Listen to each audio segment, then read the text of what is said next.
Budget প্রস্তাব দাঁড় করিয়েছে। এই 10টি প্রস্তাবগুলো আমি পড়ে শোনাচ্ছি মাননীয় স্পিকার। 1, সবার জন্য উন্নয়ন। আমাদের লক্ষ্য অর্জনের লক্ষ্য সর্বজনের, সর্বশ্রেণীর, সর্বখাতের, সকল অঞ্চলের সুষম অংশগ্রহণ, অংশীদারিত্ব নিশ্চিত করে বৈষম্যহীন ও অন্তর্ভুক্তিমূলক অর্থনীতি প্রতিষ্ঠা করা। 2, সবার জন্য মানসম্পন্ন শিক্ষা ও স্বাস্থ্যসেবা সকল নাগরিকের মৌলিক অধিকার হিসেবে বাস্তবমুখী, দক্ষতা নির্ভর, মূল্যবোধ ভিত্তিক শিক্ষা ব্যবস্থা বাস্তবায়নের মাধ্যমে তরুণ প্রজন্মকে যোগ্য মানব সম্পদে পরিণত করা। দ্বিতীয়ত, মৌলিক অধিকার হিসেবে সবার জন্য মানসম্মত সর্বজনীন স্বাস্থ্য সুরক্ষা নিশ্চিত করা।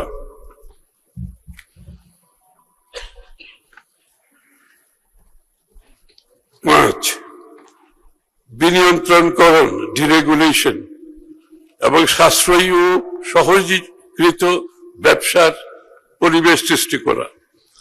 বিনিয়ন্ত্রণের মাধ্যমে সরকারি কাজে বিলম্ব ও অপ্রয়োজনীয় ধাপ পরিহার করে একটি স্বচ্ছ, সহজ ও সাশ্রয়ী ব্যবসা সহায়ক পরিবেশ গড়ে তোলা।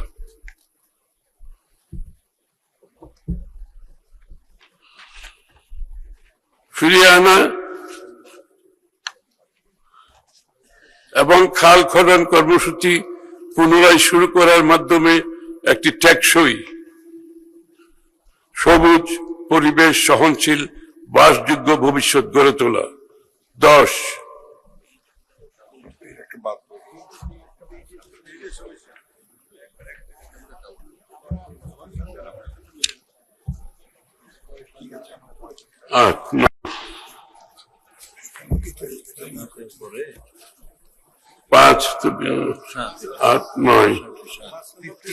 ঠিক আছে। আচ্ছা ঠিক আছে, এই তো 9 তো প্রাণ প্রকৃতি।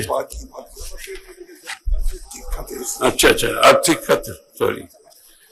5-এর পরে বিনিয়ন্ত্রণের পরে 6 হচ্ছে আর্থিক খাতের স্থিতিশীলতা। ব্যাংক ও আর্থিক খাতের শৃঙ্খলা, স্বচ্ছতা, জবাবদিহিতা প্রতিষ্ঠা করে আমানতকারীদের আস্থা ও দায়বদ্ধতা ফিরিয়ে আনা। পুঁজিবাজার সংস্থানের নিরাপত্তা, উৎপাদনশীল কর্মকাণ্ডের ধারাবাহিকতা নিশ্চিত করতে বিদ্যুৎ ও জ্বালানির নিরবিচ্ছিন্ন সরবরাহ নিশ্চিতের পাশাপাশি সাশ্রয়ী, নির্ভরযোগ্য, পরিবেশ বান্ধব বিদ্যুৎ জ্বালানি ব্যবস্থা গড়ে তুলতে আত্মনির্ভরশীল জ্বালানি নিরাপত্তা গড়ে তোলা। 8, তথ্য ও যোগাযোগ প্রযুক্তির বিকাশ। একটি ভবিষ্যৎমুখী, গতিশীল, প্রকৃত অর্থে প্রযুক্তিগতভাবে অন্তর্ভুক্তিমূলক বাংলাদেশ গড়ে তোলার মাধ্যমে বাংলাদেশকে বিশ্বের অন্যতম প্রধান আইসিটি রপ্তানিকারক দেশে রূপান্তর করা। 9, প্রাণ প্রকৃতি, পরিবেশ ও পানি সম্পদ ব্যবস্থাপনা।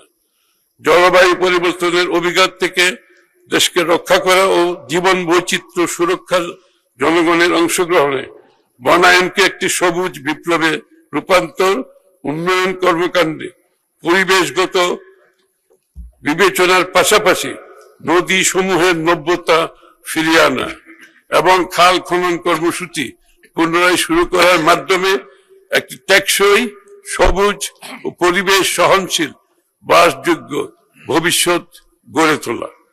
10, স্বচ্ছ, দক্ষ, জবাবদিহিমূলক প্রতিষ্ঠান ও প্রশাসনিক ব্যবস্থা। টেকসই রাষ্ট্রীয় সক্ষমতা গড়ে তোলার লক্ষ্যে মেধাভিত্তিক, জবাবদিহিমূলক প্রতিষ্ঠান এবং প্রশাসনিক ব্যবস্থা গড়ে তোলার পাশাপাশি সরকারি বিনিয়োগ বাস্তবায়ন দক্ষ, কার্যকর করে তোলা।